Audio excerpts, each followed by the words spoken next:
Three cheers for Sergeant Pamitan. Hep hep! Hep hep! Hep hep!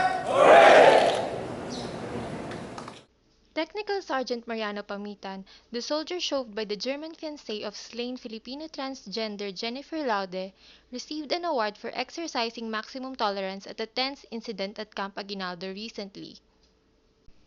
No less than Armed Forces Chief of Staff General Gregorio Catapang Jr. awarded the plaque of recognition to Pamitan at Monday's flag raising ceremony. The soldier said it's all part of the job. Bilang isang sundalo, bilang pananalaman.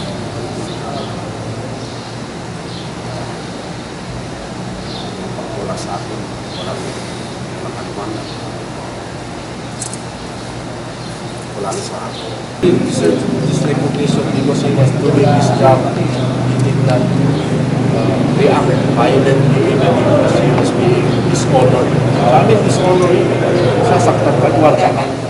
Katapang also ordered an investigation to look into what really happened and how the Laudes were able to get past the restricted facility where Private First Class Joseph Scott Pemberton, the suspected killer of Laude, is being held. Francis Mangosing, Inquirer.net.